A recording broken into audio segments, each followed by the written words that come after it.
നമ്മൾ പഠിച്ചുകൊണ്ടിരുന്നത് വിശുദ്ധ ഗ്രന്ഥം എന്നതാണ്. ആ വിശുദ്ധ ഗ്രന്ഥത്തിൽ ക്രിസ്തു വിശുദ്ധ ഗ്രന്ഥത്തിൻ്റെ അനന്യവചനം, തുടർന്ന് വിശുദ്ധ ഗ്രന്ഥത്തിൻ്റെ നിവേശനവും സത്യവും, തുടർന്ന് പരിശുദ്ധാത്മാവ് വിശുദ്ധ ഗ്രന്ഥ വ്യാഖ്യാതാവ്. പരിശുദ്ധാത്മാവ് വിശുദ്ധ ഗ്രന്ഥ വ്യാഖ്യാതാവ്. അതിൽ നമ്മൾ 110 വരെ ചെന്നു. വിശുദ്ധ ഗ്രന്ഥകാരന്മാർ ഉദ്ദേശിച്ച അർത്ഥം ഗ്രഹിക്കുന്നതിന് അവർ ജീവിച്ചിരുന്ന കാലഘട്ടത്തിൻ്റെയും സംസ്കാരത്തിൻ്റെയും അവരുടെ കാലത്തെ സാഹിത്യ രൂപത്തിൻ്റെയും പ്രത്യേകതകളും ആ കാലത്തെ ചിന്തയുടെയും ഭാഷണത്തിൻ്റെയും ആഖ്യാനത്തിൻ്റെയും രീതികൾ നാം ശ്രദ്ധിക്കണം. കാരണം ആവിഷ്കൃത സത്യം വിവിധ രീതികളിൽ വ്യത്യസ്തങ്ങളായ ചരിത്ര രചനകളിലൂടെയോ പ്രവചന രൂപത്തിലോ കാവ്യരൂപത്തിലോ മറ്റേതെങ്കിലും സാഹിത്യ രൂപത്തിലോ ഉള്ള രചനകളിലൂടെയോ അവതരിപ്പിക്കപ്പെടുന്നു. ഇവിടെയാണ് നമ്മൾ ഇന്നലെ അവസാനിപ്പിച്ചത്. ഇനി നമ്മൾ പഠിക്കുന്നത് കുറേയും കൂടി ഗഹനമായിട്ടുള്ള കാര്യമാണ് നമ്മൾ പഠിക്കാൻ പോകുന്നത്. നമ്മൾ ഒരാമുഖമായിട്ട് പറയാനുള്ളത്, നമ്മൾ ഈ പഠിക്കുന്ന കാര്യങ്ങൾ പരിശുദ്ധാത്മ നിവേശിതമായിട്ടാണ് പഠിക്കുന്നത്. വിശുദ്ധ ഗ്രന്ഥം ദൈവനിവേശിതമായതിനാൽ, കണ്ടോ, അതാണ് ശരിയായ വ്യാഖ്യാനത്തിന് തെല്ലും അപ്രധാനമല്ലാത്ത മറ്റൊരു തത്വം കൂടിയുണ്ട്. ഈ തത്വത്തിൻ്റെ അഭാവത്തിൽ വിശുദ്ധ ഗ്രന്ഥം വെറും മൃതാക്ഷരങ്ങളായി നിലകൊള്ളുന്നു. വളരെ വലിയ കാര്യമാണ്. എല്ലാവരും ആത്മാർത്ഥമായിട്ട് ഇത് സ്വീകരിക്കണം. വിശുദ്ധ ഗ്രന്ഥത്തിൻ്റെ രചയിതാവായ അതേ ആത്മാവിൻ്റെ പ്രകാശത്തിൽ മാത്രമേ വിശുദ്ധ ഗ്രന്ഥം വായിക്കുകയും വ്യാഖ്യാനിക്കുകയും ചെയ്യാവൂ. Praise the Lord, hallelujah. അപ്പോൾ വിശുദ്ധ ഗ്രന്ഥം ദൈവനിവേശിതമായതിനാൽ ശരിയായ വ്യാഖ്യാനത്തിന് തെല്ലും അപ്രധാനമല്ലാത്ത മറ്റൊരു തത്വം കൂടിയുണ്ട്. ഈ തത്വത്തിൻ്റെ അഭാവത്തിൽ വിശുദ്ധ ഗ്രന്ഥം വെറും മൃതാക്ഷരങ്ങളായി നിലകൊള്ളുന്നു.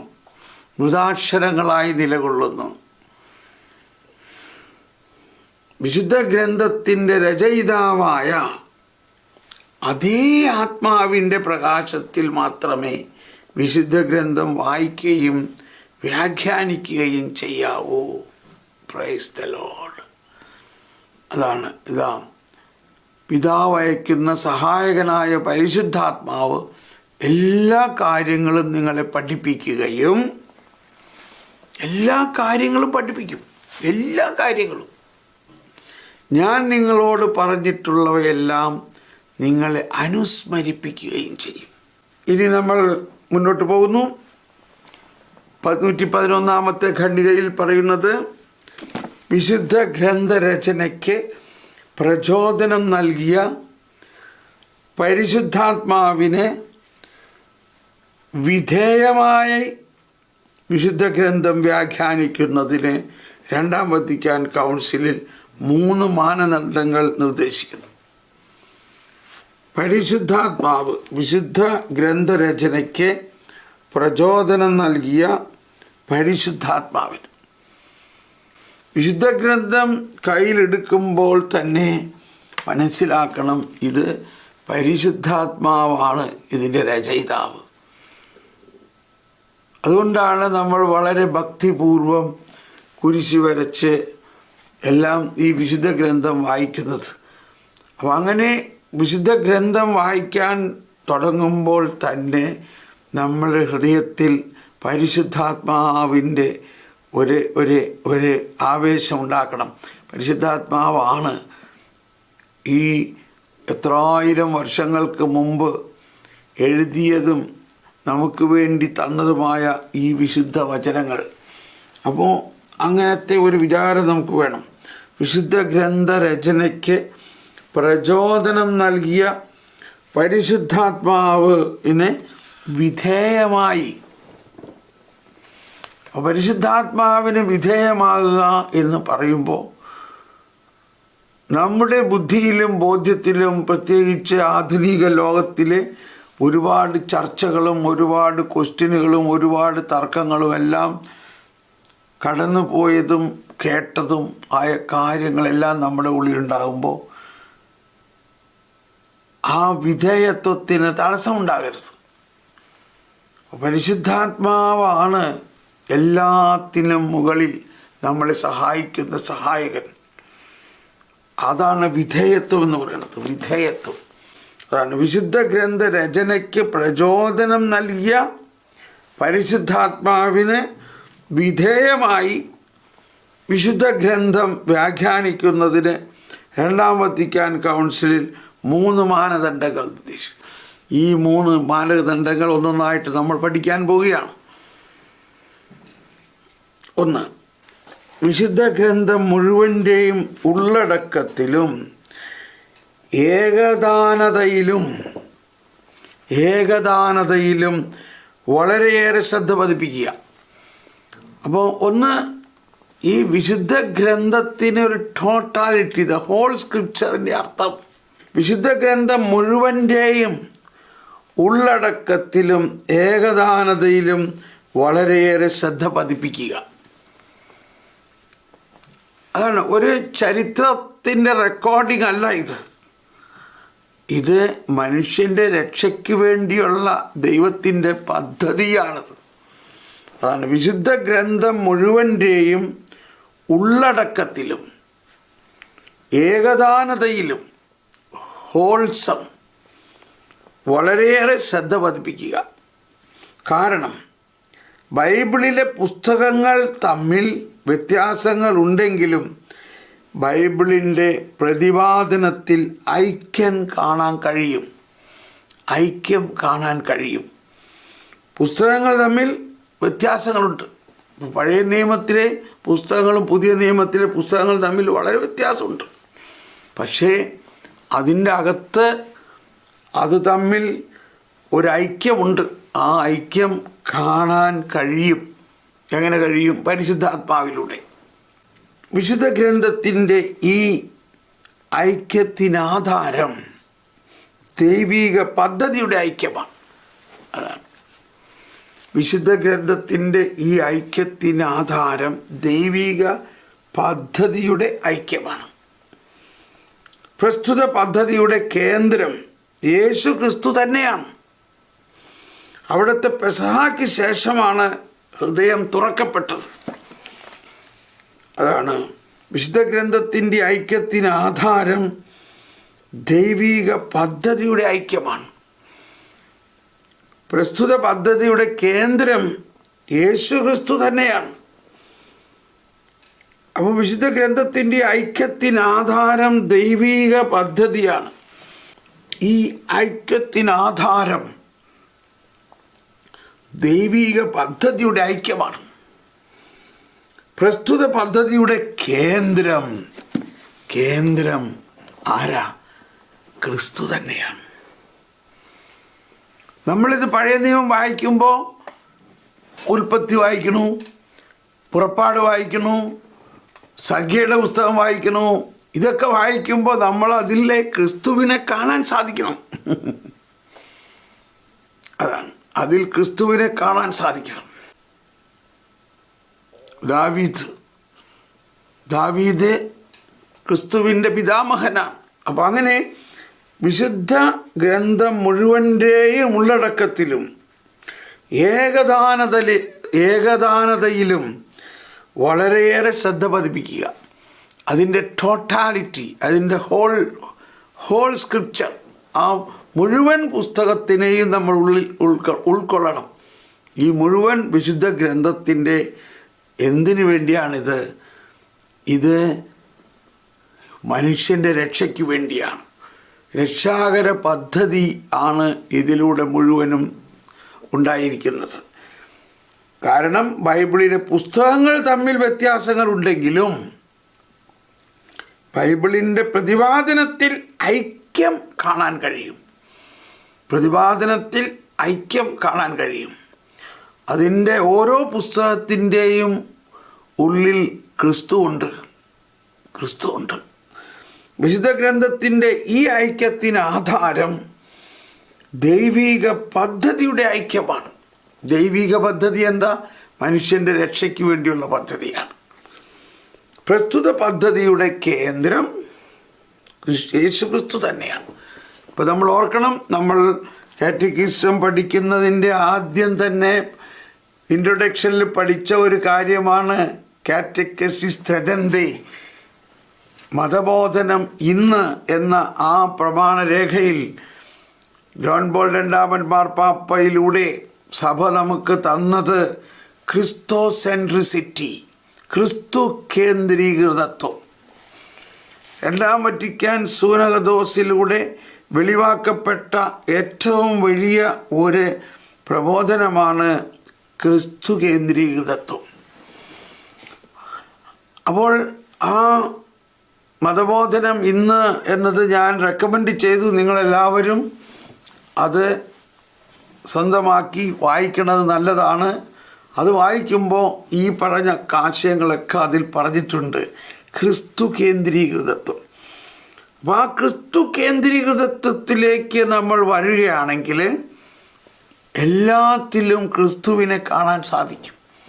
എല്ലാ പുസ്തകത്തിലും ക്രിസ്തു ഉണ്ട്. ഓക്കെ, അപ്പോൾ അതാണ് ഇവിടെ പറയുന്നത്. പ്രസ്തുത പദ്ധതിയുടെ കേന്ദ്രം യേശു ക്രിസ്തു തന്നെയാണ്. അവിടുത്തെ പെസഹായ്ക്ക് ശേഷമാണ് ഹൃദയം തുറക്കപ്പെട്ടത്. പെസഹായ്ക്ക് ശേഷമാണ് ഹൃദയം തുറക്കപ്പെട്ടത്. 79 ലൂക്കായുടെ സുവിശേഷം 24, 25, 27, 44, 46. ലൂക്ക 24. അപ്പോൾ അവൻ അവരോട് പറഞ്ഞു, ഭോഷന്മാരെ, പ്രവാചകന്മാർ പറഞ്ഞിട്ടുള്ളത് വിശ്വസിക്കാൻ കഴിയാത്ത വിധം ഹൃദയം മന്ദീഭവിച്ചവരെ. ഉണ്ടോ? ക്രിസ്തു ഇതെല്ലാം സഹിച്ച് മഹത്വത്തിലേക്ക് പ്രവേശിക്കേണ്ടിയിരുന്നില്ലേ?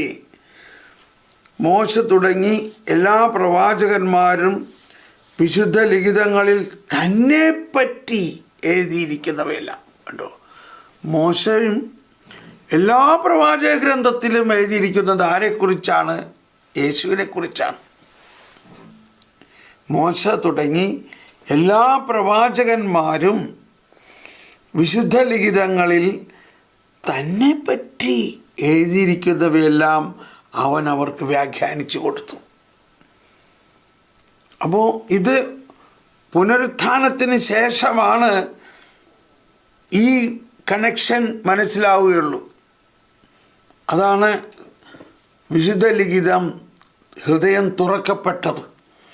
എന്നിട്ട് 44-46 പറയുകയാണ്, അവൻ അവരോട് പറഞ്ഞു, വീണ്ടും മോശയുടെ നിയമത്തിലും പ്രവാചകന്മാരിലും സങ്കീർത്തനങ്ങളിലും എന്നെക്കുറിച്ച് എഴുതപ്പെട്ടിരിക്കുന്നതെല്ലാം പൂർത്തിയാകേണ്ടിയിരിക്കുന്നുവെന്ന് ഞാൻ നിങ്ങളോട് കൂടെ ആയിരുന്നപ്പോൾ പറഞ്ഞിട്ടുണ്ടല്ലോ. വിശുദ്ധ ലിഖിതങ്ങൾ ഗ്രഹിക്കാൻ തക്ക വിധം അവരുടെ മനസ്സ് അവൻ തുറന്നു. Praise the Lord. അതൊരു ചരിത്ര സംഭവമാണ്, ഒരു ഹിസ്റ്റോറിക്കൽ ഓപ്പണിംഗ് ആണ്. അപ്പം വിശുദ്ധ ഗ്രന്ഥ വ്യാഖ്യാനത്തിൽ ബേസിക് ആയിട്ടുള്ള ആദ്യത്തെ സ്റ്റെപ്പ് ഇതാണ്. വിശുദ്ധ ഗ്രന്ഥം മുഴുവനിലും നിറഞ്ഞു നിൽക്കുന്ന ഒരു വ്യക്തി ക്രിസ്തുവാണ്. അപ്പോൾ പഴയ നിയമം വായിക്കുമ്പോഴും മോശയുടെ പുസ്തകം വായിക്കുമ്പോഴും സംഖ്യയുടെ പുസ്തകം പ്രവാചക ഗ്രന്ഥങ്ങൾ വായിക്കുമ്പോഴും സങ്കീർത്തനങ്ങൾ വായിക്കുമ്പോഴും പുതിയ നിയമം വായിക്കുമ്പോഴും ഇതിലെല്ലാം കോമൺ ഫാക്ടറായിട്ടുള്ളത് ക്രിസ്തുവാണ്. ഇത് നമുക്ക് മനസ്സിലാക്കാൻ വളരെ ബുദ്ധിമുട്ടാണത്. കാരണം നമ്മൾ എന്നാൽ ഇനി വരും ചില ടിപ്പോളജിക്കലായിട്ടുള്ള എക്സ്പ്രഷൻസ് വരുമ്പോൾ അത് തുടർന്ന് വരുമ്പോൾ മനസ്സിലാവും. അപ്പോൾ ഇവിടെ വിശുദ്ധ തോമസ് അക്വിനാസ് പറയാണ്, ഹൃദയം എന്ന പദം ക്രിസ്തുവിൻ്റെ ഹൃദയത്തെ വെളിപ്പെടുത്തുന്ന വിശുദ്ധ ഗ്രന്ഥത്തെ സൂചിപ്പിക്കുന്നു. പീഡാനുഭവത്തിന് മുൻപ് അവിടുത്തെ ഹൃദയം അടഞ്ഞിരുന്നു. കാരണം വിശുദ്ധ ലിഖിതങ്ങൾ അവ്യക്തമായിരുന്നു. എന്നാൽ പീഡാനുഭവത്തിന് ശേഷം അത് തുറക്കപ്പെട്ടു. കാരണം അപ്പോൾ മുതൽ തിരുലിഖിതം ഗ്രഹിച്ചവർ പ്രവചനങ്ങളെ എങ്ങനെ വ്യാഖ്യാനിക്കണമെന്ന് ആലോചിക്കുകയും വിവേചിക്കറിയുകയും ചെയ്തു. വിശുദ്ധ തോമസ് അക്വിനാസ്. അപ്പോൾ പീഡാനുഭവത്തിന് ശേഷം, അപ്പോൾ ഈശോയുടെ പീഡാനുഭവത്തോടെ ഈശോ എന്തിനു വേണ്ടി വചനം മാംസമായി അവതരിച്ചോ അത് പൂർത്തിയായി. ആ പൂർത്തിയാകലിന് ശേഷമാണ്, ഓർക്കുന്നുണ്ടാകാം, നമ്മളൊരിക്കൽ ഇതിനു മുമ്പ് പറഞ്ഞു, മർക്കോസിൻ്റെ സുവിശേഷം 4-ാം അധ്യായത്തിൽ 10 മുതലുള്ള വചനങ്ങൾ ഈശോ വിത്തിൻ്റെ ഉപമ പറഞ്ഞിട്ട് വിത്തിൻ്റെ ഉപമ പറഞ്ഞു. ഉപമയിലൂടെ സംസാരിച്ചു. അവനെല്ലാം ഉപമകളിലൂടെ സംസാരിച്ചത്. അപ്പോൾ ശിഷ്യന്മാർ അടുത്ത് വന്ന് ചോദിച്ചു, എന്താണ് ഈ ഉപമയുടെ അർത്ഥം? അപ്പോഴാണ് ഈശോ പറയുന്നത്, ഇത് നിങ്ങൾക്ക് ദൈവരാജ്യത്തിൻ്റെ രഹസ്യങ്ങൾ നിങ്ങൾക്കാണ്, മറ്റുള്ളവർക്ക് ഇതൊന്നും ഇപ്പോൾ അറിയരുത്. അവർ കണ്ടിട്ടും കാണാതിരിക്കുന്നതിന് മർക്കോസ് 4, 10, 11, 12 അവൻ അവരോട് ചോദിച്ചു, ഈ ഉപമ നിങ്ങൾക്ക് മനസ്സിലാവുന്നില്ലേ? അങ്ങനെയെങ്കിൽ ഉപമകളെല്ലാം നിങ്ങളെങ്ങനെ മനസ്സിലാക്കും? അവൻ തനിച്ചായപ്പോൾ 12 പേരും കൂടെയുണ്ടായിരുന്ന മറ്റുള്ളവരും ഉപമകളെക്കുറിച്ച് അവനോട് ചോദിച്ചു. അവൻ പറഞ്ഞു, ദൈവരാജ്യത്തിൻ്റെ രഹസ്യം നിങ്ങൾക്കാണ് നൽകപ്പെട്ടിരിക്കുന്നത്, പുറത്തുള്ളവർക്കാകട്ടെ എല്ലാം ഉപമകളിലൂടെ മാത്രം. കണ്ടോ? എന്നിട്ട് പറയണ്ടോ, അവർ കണ്ടിട്ടും കാണാതിരിക്കുന്നതിനും കേട്ടിട്ടും ഗ്രഹിക്കാതിരിക്കുന്നതിനും അങ്ങനെ അവർ മനസ്സ് തിരിഞ്ഞ് മോചനം പ്രാപിക്കാതിരിക്കേണ്ടതിനും വേണ്ടിയാണത്. അപ്പോൾ ഇത് നമ്മൾ ആ സമയത്ത് ഇതിനെക്കുറിച്ച് ഞാൻ എക്സ്പ്ലനേഷൻസ് തന്നായിരുന്നു. അപ്പോൾ അതിൻ്റെ എളുപ്പം ഇപ്പോൾ മനസ്സിലാവുന്നത്, മോചനം പ്രാപിക്കാതിരിക്കുന്നതിന് വേണ്ടിയാണത്. അതെന്താ അങ്ങനെ ഈശോ പറഞ്ഞത്, മോചനം പ്രാപിക്കാതിരിക്കേണ്ടതിന്? അപ്പോൾ ഇവിടെയാണ് വിശുദ്ധ ലിഖിതത്തിൻ്റെ ഈ സാരാംശം മനസ്സിലാകുന്നത്. മോചനം പ്രാപിക്കണമെങ്കിൽ എന്ത് സംഭവിക്കണം? മോചനം എല്ലാവരുടെയും പാപങ്ങൾക്ക് വേണ്ടിയുള്ള പാപമോചന ബലി നടക്കണം. അതാണ് പീഡാനുഭവം. ഈശോയുടെ പീഡാനുഭവത്തിലൂടെയാണ് ഈശോ മനുഷ്യരുടെ എല്ലാ പാപങ്ങൾക്കും ഏറ്റെടുത്ത് കഴിഞ്ഞാലേ മോചനം പ്രാപിക്കുകയുള്ളൂ. അപ്പോൾ അതിനു മുമ്പേ അവരെല്ലാവരും യേശുവിൻ്റെ അടുത്ത് വരികയാണ്, ഞങ്ങളുടെ പാപം മോചിപ്പിക്കണം എന്ന് പറഞ്ഞ് യേശുവിൻ്റെ അടുത്ത് വരാൻ പാടില്ല. അതുകൊണ്ടാണ് അവർ മനസ്സ് തിരിഞ്ഞ് എൻ്റെ അടുത്ത് വരരുത്, ഇപ്പോൾ വരരുത്. അവരെപ്പോൾ വരണം? ഞാൻ പീഡ സഹിച്ച് അവരുടെ പാപങ്ങൾക്ക് പരിഹാരം ചെയ്ത് കഴിയുമ്പോൾ അവർ വരണം. പക്ഷെ അപ്പം എന്നെ കാണില്ല, അപ്പം എന്നെ ഇതേമാതിരി കാണില്ല. അപ്പോൾ ഭയങ്കര രസമല്ലേ അത്? അപ്പോൾ അതുകൊണ്ടാണ് ഇവിടെ പറഞ്ഞിരിക്കുന്നത്, പെസഹാക്ക് ശേഷമാണ് ഹൃദയം തുറക്കപ്പെടുന്നത്. ഹൃദയം എന്ന പദം ക്രിസ്തുവിൻ്റെ ഹൃദയത്തെ വെളിപ്പെടുത്തുന്ന വിശുദ്ധ ഗ്രന്ഥത്തെ സൂചിപ്പിക്കുന്നു. പീഡാനുഭവത്തിന് മുമ്പ് അത് തുറന്നിട്ടില്ല. പീഡാനുഭവത്തിന് മുമ്പ് അവിടുത്തെ ഹൃദയം അടഞ്ഞിരുന്നു. ആ പീഡാനുഭവത്തിലൂടെയാണ് മാനവ കുലത്തിൻ്റെ മുഴുവൻ പാപത്തിന് പരിഹാരം ചെയ്ത് കഴിയുമ്പോഴാണ് ഇത് തുറക്കപ്പെടുന്നത്. ശലഹല ഹലബല ഹലബല ഹലബല. അതാണ് വിശുദ്ധ ലിഖിതങ്ങൾ അതുവരയ്ക്കും അവ്യക്തമായിരുന്നു. അതുകൊണ്ടാണ് അവർക്കത് മനസ്സിലാവില്ല. ഇപ്പോൾ അത് പീഡാനുഭവം കഴിഞ്ഞു കഴിഞ്ഞാലേ അത് മനസ്സിലാവുള്ളൂ. അതുകൊണ്ടാണ് അവൻ എല്ലാം ഉപമകളിലൂടെ സംസാരിക്കും എന്ന് യെശയ്യാ തന്നെ പറഞ്ഞത്. യെശയ്യായിലൂടെ പറഞ്ഞു അവൻ ഉപമകളിലൂടെ സംസാരിക്കും എന്ന് പറഞ്ഞത് ദൈവത്തിൻ്റെ പദ്ധതിയാണത്. ഉപമകളിലൂടെ അപ്പോൾ സംസാരിക്കാവൂ. കാരണം അപ്പോൾ അവർക്ക് മനസ്സിലാകരുത്. അത് അവ്യക്തമായിട്ടാണ്. അപ്പോൾ എപ്പോഴാണ് വ്യക്തമാകുന്നത്? പീഡാനുഭവം കഴിഞ്ഞു കഴിയുമ്പോൾ. പീഡാനുഭവം കഴിഞ്ഞു കഴിയുമ്പോൾ എല്ലാം വ്യക്തമായി. ഓഹോ, ഇതാണല്ലേ അത്. അപ്പോൾ ഇങ്ങനെ ആ ക്രോണോസ് ആൻഡ് കൈറോസ്, ഈ രണ്ട് വാക്ക് നമ്മൾ പഠിച്ചായിരുന്നു. ക്രോണോസ് എന്ന് പറഞ്ഞാൽ സമയാസ്പദമായി സംഭവിക്കേണ്ട കുറേ കാര്യങ്ങൾ. കൈറോസ് എന്ന് പറഞ്ഞാൽ ഒറ്റ കാര്യം, ഈശോയുടെ പീഡാനുഭവം, മരണോത്ഥാനം. അപ്പോൾ ആരംഭം മുതൽ ദൈവം നമ്മളെ ക്രോണോസിലൂടെ കൊണ്ടുപോകുന്നു. കൊണ്ടുപോയി എവിടെ എത്താൻ വേണ്ടിയിട്ടാണ്? കൈറോസിൽ. കൈറോസ് എന്താ? യേശുവിൻ്റെ പീഡാസഹനം, മരണോത്ഥാനം. ഇപ്പോൾ ബൈബിള് മുഴുവൻ്റെയും ലക്ഷ്യം, അല്ലെങ്കിൽ ആ വിശുദ്ധ ലിഖിതങ്ങൾ മുഴുവനും ഈ ഒറ്റ പോയിന്റിലേക്കാണ് നമ്മളെ കൊണ്ടുപോകുന്നത്. ഓക്കെ, ഇനി 113 അതായത് രണ്ടാമത്തെ വ്യാഖ്യാന രീതിയാണ്. നമ്മൾ മനസ്സിലാക്കി, വത്തിക്കാൻ കൗൺസിൽ 3 മാനദണ്ഡങ്ങൾ നിർദ്ദേശിച്ചിരിക്കുന്നു. വചന വ്യാഖ്യാനത്തിൻ്റെ 3 മാനദണ്ഡങ്ങൾ. അതിൽ രണ്ടാമത്തെ വ്യാഖ്യാനം ഇതാണ്: സഭ മുഴുവൻ്റെയും സജീവ പാരമ്പര്യത്തിൽ. അതാണ്, സഭ മുഴുവനും ഒരു സജീവ പാരമ്പര്യമുണ്ട്. നമ്മളത് പറഞ്ഞു. ഈശോയുടെ വചനത്തിൻ്റെ 2 സോഴ്സ്, ഒന്ന് റിട്ടൺ ഫോം, മറ്റൊന്ന് ഓറൽ, വിശുദ്ധമായ പാരമ്പര്യം. അപ്പോൾ ആ സജീവ പാരമ്പര്യത്തിൽ ബൈബിൾ വായിക്കണം. ബൈബിൾ വായിക്കുമ്പോൾ ആ സജീവ പാരമ്പര്യത്തെ മനസ്സിൽ കണ്ടുകൊണ്ട് വായിക്കണം. സഭാപിതാക്കന്മാരുടെ അഭിപ്രായമനുസരിച്ച് വിശുദ്ധ ഗ്രന്ഥം എഴുതപ്പെട്ടത് മുഖ്യമായും സഭയുടെ ഹൃദയത്തിലാണ്. അപ്പോൾ സഭ എന്ന് പറയുമ്പോൾ ഒരു ഓർഗനൈസേഷനായിട്ട് കാണരുത്. നമുക്ക് ഇന്ന് നോക്കുമ്പോൾ സഭ എന്ന് പറയുമ്പോൾ നമ്മുടെ പള്ളി, അല്ലെങ്കിൽ സഭയുടെ ഇൻസ്റ്റിറ്റ്യൂഷനുകൾ, അല്ലെങ്കിൽ സഭയുടെ ചില വ്യക്തികൾ, അല്ലെങ്കിൽ മെത്രാൻ്റെ അരമന, അല്ലെങ്കിൽ മാർപ്പാപ്പയുടെ ആ ഓർഗനൈസർ, അതൊന്നും അല്ല. അതല്ല സഭ എന്ന് പറയുമ്പോൾ. സഭ എന്ന് പറയുമ്പോൾ യേശു ക്രിസ്തു തന്നെയാണ്, യേശുവിൻ്റെ ശരീരമാണ്. അപ്പോൾ അത് വളരെ വലിയ, ഇനി സഭയെക്കുറിച്ച് നമ്മൾ പഠിക്കുമ്പോൾ അത് മനസ്സിലാക്കും.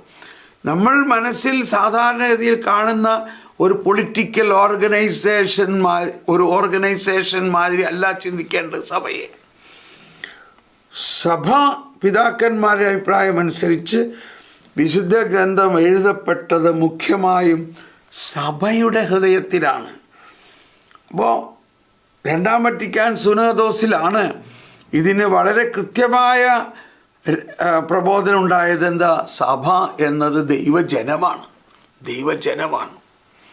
Church is the people of God. അതാണ് ലൂമൻ ജൻഷ്യം, ജനതയുടെ പ്രകാശം. ജനതയാണ് സഭ. ഇവിടെ പറയുകയാണ്, അപ്പം എഴുതപ്പെട്ടത് മുഖ്യമായും സഭയുടെ ഹൃദയത്തിലാണ്, അല്ലാതെ കടലാസ് രേഖകളിലല്ല. കാരണം സഭ അവളുടെ പാരമ്പര്യത്തിൽ ദൈവവചനത്തിൻ്റെ ജീവസ്മരണ പുലർത്തുന്നു. വിശുദ്ധ ഗ്രന്ഥത്തിൻ്റെ ആധ്യാത്മിക വ്യാഖ്യാനം സഭയ്ക്ക് നൽകുന്നത് പരിശുദ്ധാത്മാവാണ്. വിശുദ്ധ ഗ്രന്ഥത്തിൻ്റെ ആധ്യാത്മിക വ്യാഖ്യാനം സഭയ്ക്ക് നൽകുന്നത് പരിശുദ്ധാത്മാവാണ്.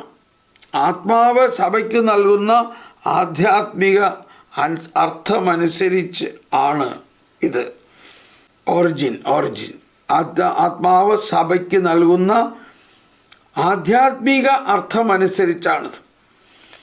അപ്പോൾ ഇതെല്ലാം നമ്മൾക്ക് ഒരുപക്ഷെ ഉൾക്കൊള്ളാൻ ബുദ്ധിമുട്ട് തോന്നും. നമ്മൾ എന്ത് ചെയ്യണം? ഇത് അക്ഷരം പ്രതി ആദ്യം സ്വീകരിക്കുക. ഇതിനെന്തെങ്കിലും തട്ടുത്തരം നമുക്ക് തോന്നുകയാണെങ്കിൽ അതിനെ അവിടെ വയ്ക്കൂ. നമ്മൾ പരിശുദ്ധാത്മാവേ എന്നെ സഹായിക്കണേ. ഈ 2000 വർഷത്തെ സഭയുടെ ആധ്യാത്മിക സമ്പത്തിനെ നമുക്ക് മനസ്സിലാക്കുക ബുദ്ധിമുട്ടാണ്. പക്ഷെ നമുക്ക് ഒന്ന് മനസ്സിലാക്കാം, ഈ സമ്പത്ത് വലിയ ഒരു ജ്ഞാനമാണ്. അതിനെ അപ്പാടെ നമുക്കിങ്ങനെ ഒരു ഇൻഫ്യൂസ്ഡാക്കി നമ്മളിലേക്ക് ഇങ്ങനെ അങ്ങ് നിറയ്ക്കണേ എന്ന് മനസ്സിലാക്കിയിട്ട് അതിനെ യാതൊരു തട്ടുത്തരം കൊടുക്കാതെ എന്ന് പറഞ്ഞൊരു തർക്കമില്ലാതെ അതിനെ സ്വീകരിക്കുക. എനിക്കൊരു തർക്കവുമില്ല. ഈ കാറ്റഗിസത്തിൽ എഴുതിയിരിക്കുന്ന സകലത്തും ഞാൻ അക്ഷരം പ്രതി സ്വീകരിക്കുന്നു. കാരണം ഇത് സഭയുടെ അത്രയും വലിയ വിജ്ഞാന നിധിയിൽ നിന്നും നിക്ഷേപത്തിൽ നിന്നുള്ളതാണ്. അതുകൊണ്ട് ഇതിനെ ചോദ്യം ചെയ്യാൻ ഞാൻ മുതിരുന്നത് വലിയ അജ്ഞതയാണ്. ഇങ്ങനെ ഒരു സെറ്റ് ഓഫ് മൈൻഡിൽ നമ്മൾ മുന്നേറണം കേട്ടോ. അതിനെതിരായിട്ടുള്ള ഒരു സെറ്റ് ഓഫ് മൈൻഡ് ഞാൻ പറയാം. പിന്നെ ഇതിനു മുമ്പ് എന്തോരം കാറ്റഗീസ് ഉണ്ടായേക്കണം. ഈ കാറ്റഗീസ് ഇപ്പോൾ ശരിയാണെന്ന് ആർക്കറിയാം? കുറച്ച് കഴിയുമ്പോൾ ഈ കാറ്റഗീസം മാറി വേറൊരു കാറ്റഗീസ് ഉണ്ടായിക്കൂടെ? അത് ശരിയാണല്ലോ. പക്ഷെ ഞാനങ്ങനെ ചിന്തിക്കുന്നില്ല. പരിശുദ്ധാത്മാവ് ഇവയെല്ലാം ക്രമീകരിച്ച് നമുക്ക് തരുന്നു. ഒരുപക്ഷെ കുറച്ച് കഴിയുമ്പോൾ ഇതിൽ മാറ്റം വരുത്തുന്നുണ്ടെങ്കിൽ അത് ഞാൻ സ്വീകരിക്കണം. പരിശുദ്ധാത്മാവാണ് അത് മാറ്റം വരുത്തുന്നത്. എന്നാൽ ഈ വക കാര്യങ്ങളിൽ ഒരു മാറ്റവും വരുത്താനില്ല. സഭാപിതാക്കന്മാർ ആരംഭം മുതലേ പറഞ്ഞിരിക്കുന്ന കാര്യങ്ങളാണ് നമ്മൾ ഈ പഠിക്കുന്നത് മുഴുവനും. 3-ാമത്തെ പോയിന്റ് 114. ക്രൈസ്തവ വിശ്വാസത്തിൻ്റെ സാധർമ്മ്യത്തിൽ ശ്രദ്ധ പതിപ്പിക്കണം. വിശ്വാസ സാധർമ്മ്യം കൊണ്ട് നാം അർത്ഥമാക്കുന്നത് വിശ്വാസ സത്യങ്ങൾക്ക് തമ്മിലും അവയ്ക്ക് ദൈവാവിഷ്കരണ പദ്ധതി മുഴുവനോടുമുള്ള സമന്വയമാണ്. ഇത് നമ്മൾ ഇതിനു മുമ്പ് പഠിച്ചിട്ടുള്ളതാണ്. വിശ്വാസ സത്യങ്ങൾ, ഡോഗ്മാസ്, ആ വിശ്വാസ സത്യങ്ങളെക്കുറിച്ച് യാതൊരു തർക്കവുമില്ലാതെ നമ്മൾ അതിനെ സ്വീകരിക്കാൻ തയ്യാറാകണം. ക്രൈസ്തവ വിശ്വാസത്തിൻ്റെ സാധർമ്മ്യത്തിൽ ശ്രദ്ധ പതിപ്പിക്കണം. വിശ്വാസ സാധർമ്മ്യം കൊണ്ട് നാം അർത്ഥമാക്കുന്നത് വിശ്വാസ സത്യങ്ങൾക്ക് തമ്മിലും അവയ്ക്ക് ദൈവാവിഷ്കരണ പദ്ധതി മുഴുവനോടുമുള്ള സമന്വയമാണ്. ഉദാഹരണത്തിന് പരിശുദ്ധ മറിയത്തിൻ്റെ അമലോത്ഭവം വിശ്വാസ സത്യമാണ്. ആ വിശ്വാസ സത്യം ഈശോയുടെ മനുഷ്യാവതരവുമായിട്ട് ബന്ധപ്പെട്ടതാണ്. അതാണ് വിശ്വാസ സത്യങ്ങൾ തമ്മിൽ. അപ്പോൾ ഈ മനുഷ്യാവതാര രഹസ്യം ഒരു വിശ്വാസ സത്യമാണ്.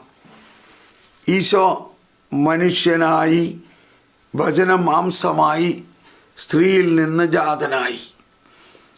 ആ വിശ്വാസ സത്യത്തുമായിട്ട് ബന്ധപ്പെട്ടുകൊണ്ടാണ് മറിയത്തിൻ്റെ അമലോത്ഭവം. മറിയം ജന്മഭാവമില്ലാതെ ജനിച്ചു. എങ്ങനെ ഇത് സംഭവിച്ചു? എന്തിനിത് സംഭവിച്ചു? അത് സംഭവിച്ചത് ഈ 2 വിശ്വാസ സത്യങ്ങൾ തമ്മിലുള്ള ആ ഒരു സംബന്ധം നമ്മൾ മനസ്സിലാക്കണം. അത് തമ്മിലുള്ള ബന്ധം, അതാണ് പറയുന്നത്. വിശ്വാസ സത്യങ്ങൾക്ക് തമ്മിലും അവയ്ക്ക് ദൈവാവിഷ്കരണ പദ്ധതി മുഴുവനോടുമുള്ള സമന്വയമാണ്. ഓക്കെ, പരിശുദ്ധാത്മാവാണ് ഈ വിശുദ്ധ ഗ്രന്ഥത്തിൻ്റെ മുഴുവനും വ്യാഖ്യാതാവ്, ഗ്രന്ഥവ്യാഖ്യാതാവ് പരിശുദ്ധാത്മാവാണ് ഈ ഗ്രന്ഥത്തിൻ്റെ രചയിതാവും വ്യാഖ്യാതാവും. അപ്പോൾ പരിശുദ്ധാത്മാവിൻ്റെ സഹായത്തിലൂടെ വേണം നമ്മൾ വിശുദ്ധ ഗ്രന്ഥം വായിക്കുന്നതും വിശുദ്ധ ഗ്രന്ഥം മനസ്സിലാക്കേണ്ടതും. ഇനി 2-ാം വത്തിക്കാൻ കൗൺസിൽ വിശുദ്ധ ലിഖിതം പഠിക്കുന്നതിന്, വ്യാഖ്യാനിക്കുന്നതിന് മൂന്ന് മാനദണ്ഡങ്ങൾ പറഞ്ഞിരിക്കുന്നതിൽ ഒന്ന്, വിശുദ്ധ ഗ്രന്ഥം മുഴുവൻ്റെയും ഉള്ളടക്കത്തെ നമ്മൾ മനസ്സിലാക്കണം. ഉള്ളടക്കം എന്താണ് അതിൻ്റെ ഉള്ളടക്കത്തിൽ? ഇത് രക്ഷാകര പദ്ധതിയാണ് അതിൻ്റെ ഉള്ളടക്കം. ഇനി 2, സഭ മുഴുവൻ്റെയും സജീവ പാരമ്പര്യം. 3, ക്രൈസ്തവ വിശ്വാസത്തിൻ്റെ സാധർമ്മത്തിൽ ശ്രദ്ധ പതിപ്പിക്കണം. അതായത് ക്രൈസ്തവ വിശ്വാസത്തിൽ ഉള്ള വിശ്വാസ സത്യങ്ങളെ ഉൾക്കൊള്ളണം. ആ വിശ്വാസ സത്യങ്ങൾ തമ്മിലുള്ള ബന്ധവും മനസ്സിലാക്കണം. Praise the Lord.